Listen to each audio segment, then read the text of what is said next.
दोस्तों, तेरी बेरुखी के बाद अब मैं एक नई कहानी लेकर आई हूँ जिसका नाम है कुर्बान तेरे इश्क में, जिसे मैंने बहुत मेहनत और बहुत प्यार से लिखा है और मुझे पूरी उम्मीद है कि आप लोगों को मेरी ये नई कहानी ज़रूर पसंद आएगी।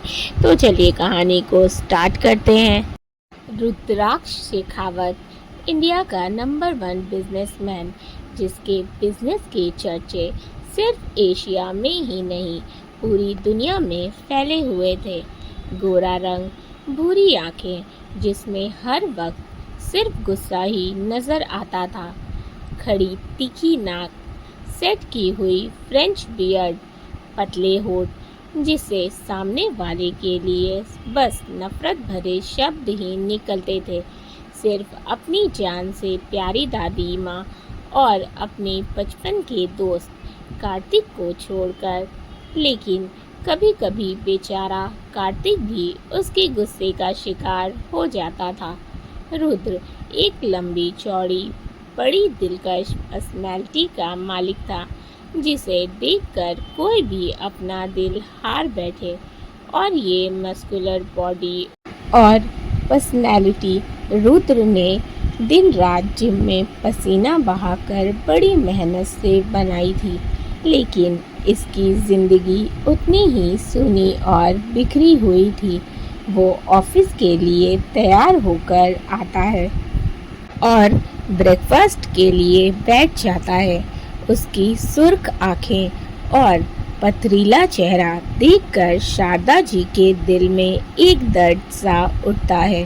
वो रुद्र से कहती हैं, रुद्र, हमें आपसे कुछ बात करनी है। रुद्र ब्रेकफास्ट करते हुए, जी दादी माँ, बोलिए, मैं सुन रहा हूँ। शारदा जी एक गहरी सांस लेकर बोलती हैं, रुद्र, हम चाहते हैं कि आप शादी कर लें। उनकी बात सुनकर रुद्र ब्रेकफास्ट करते हुए उसके हाथ एकदम से रुक जाते हैं। वह थोड़े गुस्से से उनकी तरफ देखकर बोलता है, दादी माँ प्लीज़, मैं आपसे कितनी बार कह चुका हूँ, नहीं करनी मुझे कोई शादी वादी। आप क्यों हर वक्त एक ही बात बार बार बोलती रहती हैं? शारदा जी गुस्से से, तो क्या करें हम? आपको इस तरह हर रोज़ मरते हुए देखते रहते हैं। हर रोज़ आप उनकी याद में तड़पते रहते हैं। वो चुड़ैल तो चली गई आपको छोड़कर, लेकिन अपनी मनहूसियत, अपना काला साया आपके पीछे छोड़ गई। कब तक उसकी धोखे की आग में खुद को जलाएंगे? 5 साल, पूरे 5 साल बीत चुके हैं रुद्र, उसे आपको छोड़कर गए हुए। इस तरह खुद को कब तक सज़ा देते रहेंगे आप? क्यों खुद को इतनी तकलीफ दे रहे हैं? कभी मुझ बूढ़ी का भी ख्याल कर लीजिए। हर रोज़ अपने इकलौते पोते को इस तरह तड़पता देख हमारे दिल पर क्या गुजरती है, आप ये कभी नहीं समझेंगे। रुद्र गुस्से से खड़े होते हुए चिल्लाकर बोलता है, दादी माँ, मैंने आपसे कितनी बार कहा है कि नहीं करनी मुझे इस टॉपिक पर कोई भी बात, नहीं सुनना मुझे कुछ भी। आप क्यों नहीं समझती हैं? शारदा जी भी उसी तरह चिल्लाकर बोलती हैं, क्यों क्यों नहीं सुननी? आपको सुनना पड़ेगा। वो आपको छोड़कर जा चुकी है। रुद्राक्ष, हम आपको 10 दिनों का टाइम दे रहे हैं। इन 10 दिनों के अंदर अगर आपने शादी के लिए कोई लड़की पसंद नहीं की तो भूल जाइएगा कि आपकी कोई दादी माँ भी है। ये बोल वो गुस्से से वहाँ से अपने रूम की तरफ चली जाती है। रुद्र गुस्से से पास रखी कुर्सी पर जोर से एक लात मारता है और ब्रेकफास्ट वैसे ही छोड़कर तेज कदमों से बाहर निकल जाता है। वहीं दूसरी तरफ हमारी रम्या, जिसे सभी प्यार से रूमी बुलाते हैं, रम्या जो एक साधारण लड़की थी, थोड़ी डरी सहमी, थोड़ी सी चुलबुली और बड़ी ही मासूम, हमेशा कोशिश करती कि अपने दुख दर्द केवल अपने तक ही सीमित रखे। जितना सुंदर उसका नाम था उतनी ही सुंदर वो थी। बड़ी बड़ी काली स्याह कांच की तरह चमकती आंखें, घनी पलकें, सोने सा खरा रंग, छोटी सी नाक पर काला तिल जो ऐसे चमकता जैसे बादल में चांद लुका छिपी खेल रहे हों। कमर पर लहराती घनी जुल्फें जिन्हें वो ज्यादातर बांध कर ही रखती। अगर खुल जाए तो सामने वाला दिल पर हाथ रख ले। उफ, कसम से ऊपर वाले ने बड़ी फुर्सत से बनाया था उसे। लेकिन उसकी किस्मत कहाँ इतनी फुर्सत से लिखी गई थी। जिंदगी तो उसकी दर्द और तकलीफों से भरी हुई थी। रम्या की माँ उसे बचपन में ही छोड़कर भगवान जी के पास जा चुकी थी। उसकी जिम्मेदारी संभालने के लिए उसके पिता सौरभ जी ने दूसरी शादी कर ली थी। लेकिन दूसरी माँ तो उसके लिए श्राप साबित हुई थी। रम्या ने मुस्कुराकर उन्हें स्वीकार किया था। उसके दो छोटे सौतेले भाई बहन थे, रॉकी और किरण। दोनों ही कॉलेज में पढ़ते थे। किरण रम्या को बिल्कुल भी पसंद नहीं करती थी, क्योंकि किरण का रंग सांवला था और ज़्यादा खूबसूरत नहीं थी। इसीलिए वो रम्या की खूबसूरती से हमेशा जलती थी। वो उसे नीचा दिखाने और परेशान करने का कोई भी मौका नहीं छोड़ती थी। और उसके पिता, जिनकी नज़रों में शायद वो कुछ मायने ही नहीं रखती थी, वो हमेशा अपनी चालाक बीवी की बातों में आकर उस पर सारा गुस्सा निकाला करते। अक्सर वो बिना वजह पिटाई का शिकार हो जाती थी। रम्या की जिंदगी में इतनी मुसीबतें कम थी। जो एक और मुसीबत रुद्र के रूप में उसके सामने आने वाली थी। फिलहाल नई मुसीबत जो उसकी जिंदगी में आई थी वो था गौरव। गौरव उसकी सौतेली माँ वैशाली के दूर के रिश्तेदार का बेटा था, जो कुछ समय पहले ही उनके शहर में आकर बसा था और अक्सर अपनी काकी वैशाली से मिलने के बहाने रम्या को परेशान करने आता था। क्योंकि गौरव ने जब से उसे देखा था, अपनी गंदी नज़रें उस पर जमा दी थी। रम्या किचन में खड़ी चाय बना रही थी, तभी किसी ने पीछे से उसकी कमर पर हाथ रख उसे पकड़ा। रम्या की तो सांसें ही हलक में अटक गई थी। वो तुरंत उस इंसान को जोर से धक्का देकर पीछे पलटी और अपने सामने खड़े इंसान का चेहरा देखकर उसकी आंखों में डर, गुस्सा और नफरत सब एक साथ उमड़ आए। वो गुस्से और नफरत से बोली, आप यहाँ क्या कर रहे हैं और आपकी हिम्मत कैसे हुई मुझे हाथ लगाने की? गौरव हंसते हुए, अरे यार, तुम तो ऐसे बोल रही हो जैसे मैं कोई गैर हूँ। जान, तुम मुझे भी अपना ही समझो। और किचन में लोग क्या करने आते हैं? अगर कोई हसीन लड़की बेचारी किचन में अकेले काम कर रही हो तो मुझ जैसे बंदे का तो फर्ज बनता है कि मैं आकर उसकी मदद करूं। तो बस वही करने आया था। वो वाहियात हंसी हंसते हुए बोला। रम्या गुस्से से, देखिए, हमसे दूर रहिए, नहीं तो आपके लिए अच्छा नहीं होगा। गौरव उसकी तरफ कदम बढ़ाते हुए, और अगर दूर ना रहूं तो क्या करोगी तुम? रम्या घबराकर पीछे हो गई और अपना डर छुपाते हुए फिर से गुस्से से बोली, हम शोर मचाकर सबको इकट्ठा कर देंगे, दूर रहिए हमसे। गौरव, लेकिन घर पर तो कोई नहीं है।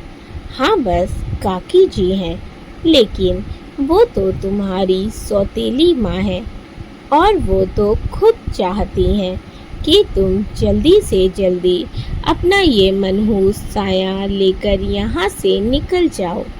लेकिन तुम चिंता मत करो, मैं हूँ ना। काकी की ये इच्छा मैं बहुत जल्द पूरी करूँगा। तुमसे शादी करके बहुत जल्द तुम्हें अपना बना लूँगा। वो रम्या का हाथ पकड़कर बोला। रम्या की आंखों में आंसू भर आए।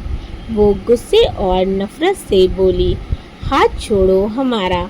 तुम्हारी ये ख्वाहिश हम कभी पूरी नहीं होने देंगे। मर जाएंगे, लेकिन तुमसे शादी कभी नहीं करेंगे, समझे तुम? छोड़ो हमारा हाथ। वो अपनी पूरी ताकत से अपनी कलाई को छुड़ाने की कोशिश कर रही थी। तभी हॉल से सौरभ जी की आवाज़ आती है, जो अपनी पत्नी वैशाली को बुला रहे थे। उनकी आवाज़ सुनते ही गौरव तुरंत उसका हाथ छोड़ देता है और उसे उंगली दिखाकर वार्न करते हुए किचन से बाहर निकल जाता है।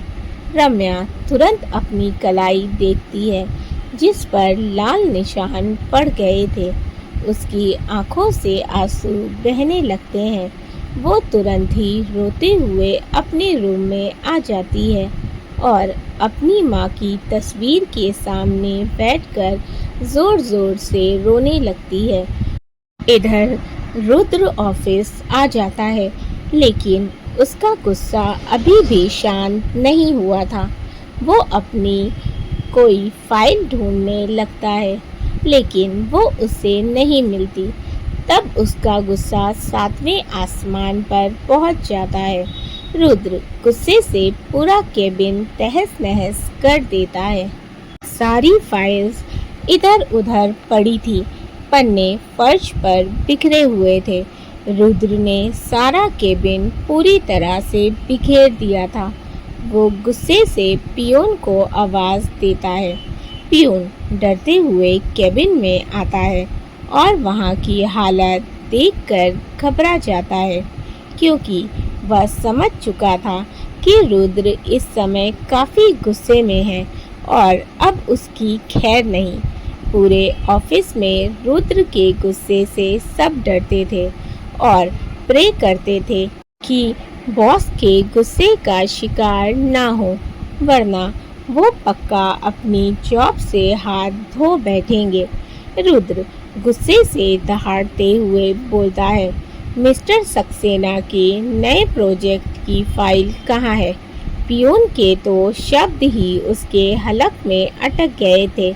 अब वो उसे कैसे बताता कि ये काम उसका नहीं, बल्कि रुद्र की सेक्रेटरी का है, जो आज छुट्टी पर है।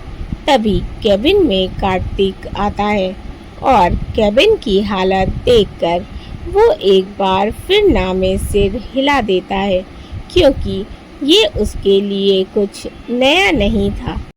रुद्र का गुस्सा अक्सर ऐसे ही निकलता था।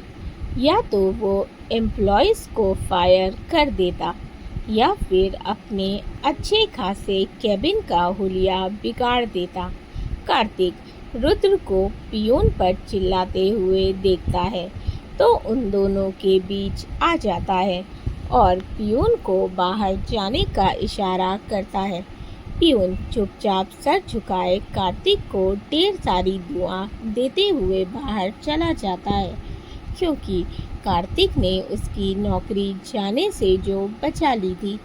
रुद्र गुस्से से कार्तिक को घूरते हुए बोलता है, ये क्या हरकत थी? मैंने उसे मिस्टर सक्सेना के नए प्रोजेक्ट की फाइल के बारे में पूछ रहा था। कार्तिक उसके टेबल के साइड ड्रॉर से वो फाइल निकालकर डेस्क पर रख देता है और उसकी तरफ देखकर बोलता है, ये रही वो फाइल। तो उस बेचारे पर बिना वजह चिल्ला रहा था। उसका तो ये काम भी नहीं है और एक फाइल के लिए ये क्या हाल बना दिया है केबिन का। रुद्र बिना कुछ बोले चुपचाप आकर अपनी चेयर पर बैठ जाता है और फाइल खोलकर देखने लगता है। कार्तिक रुद्र के बचपन का दोस्त था। वो सिर्फ उसका दोस्त ही नहीं, उसके सगे भाई जैसा और बिजनेस पार्टनर भी था। वो रुद्र की अच्छी बुरी सभी बातों से अच्छे से वाकिफ था। रुद्र के जीवन में आज तक जो भी घटनाएं हुई थी, कार्तिक से कुछ भी छुपा नहीं था, क्योंकि रुद्र के जीवन में उसकी दादी माँ के बाद एक कार्तिक ही तो था जिससे वो अपने दिल की बात बताता था। कार्तिक केबिन की सफाई करने लगता है और सारे बिखरे हुए पन्ने को समेट कर रखते हुए बोलता है, क्या हो गया तुझे? क्यों इतना गरम तवे की तरह तप रहा है? रुद्र कुछ नहीं बोलता। कार्तिक अब बता भी दे, जब तक तू बताएगा नहीं मैं तेरी हेल्प कैसे करूँगा? अच्छा पहले पानी पी। वो पानी का ग्लास रुद्र की तरफ बढ़ा देता है। रुद्र बिना कुछ बोले पानी पी लेता है, फिर गहरी सांस लेकर बोलता है, दादी माँ दिमाग खराब करके रख दिया है मेरा। वो क्यों नहीं समझती, बार बार एक ही बात बोलती रहती हैं। कार्तिक क्या हुआ, क्या कहा दादी माँ ने? रुद्र दादी माँ चाहती हैं कि मैं शादी कर लूँ। मैं उन्हें कैसे बताऊँ? नहीं करना चाहता मैं शादी। वो क्यों मेरे पीछे पड़ी हुई हैं? कार्तिक लेकिन दादी माँ तो कब से ये चाहती हैं, तो तू आज इतना क्यों हाइपर हो रहा है? क्या तेरा दादी माँ से झगड़ा हुआ है? रुद्र कुछ नहीं बोलता। कार्तिक बताना, तूने दादी माँ से झगड़ा किया है?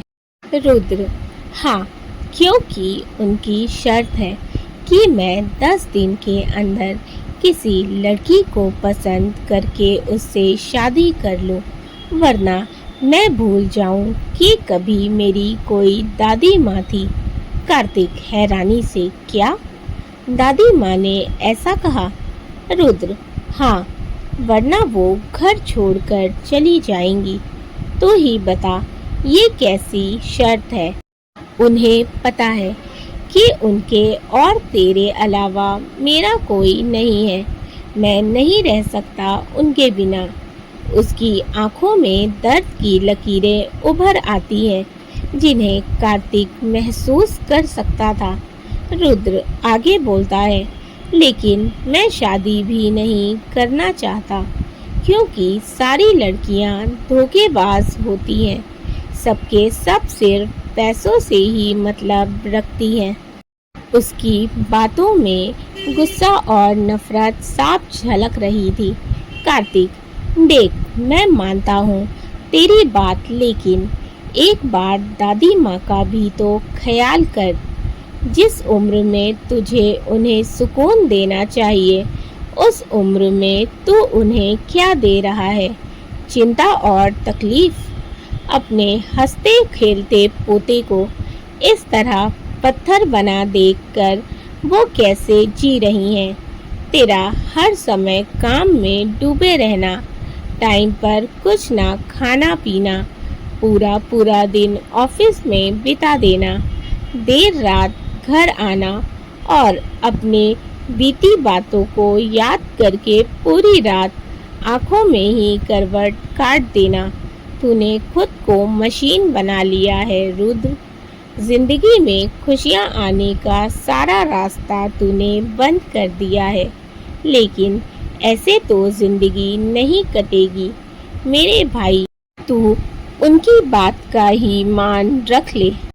सारी जिंदगी उन्होंने तुझे पाल पोस कर बड़ा किया है। अंकल आंटी के डेथ के बाद दादी माँ ने कभी तुझे किसी चीज़ की कमी नहीं होने दी, तो आज तू उनको इतनी सी भी खुशी नहीं दे सकता। रुद्र थोड़े गुस्से से, तू क्या कहना चाहता है? मैं शादी कर लूं? तू सब कुछ जानकर भी ऐसी बातें कैसे कर सकता है कार्तिक? कार्तिक कुछ बोलता उससे पहले उसका असिस्टेंट आकर बोलता है, सर मीटिंग के लिए क्लाइंट आ गए हैं। कार्तिक ठीक है, उन्हें मीटिंग रूम में बैठाओ, हम आते हैं। फिर वो एक गहरी सांस लेकर बोलता है, अच्छा तू शांत हो जा, गुस्सा मत कर, हम कुछ ना कुछ हल ज़रूर निकाल लेंगे। अभी मीटिंग के लिए चल, क्लाइंट्स वेट कर रहे हैं। रुद्र तू जाकर अटेंड कर ले, मेरे सर में दर्द है। कार्तिक ठीक है बोलकर वहाँ से चला जाता है।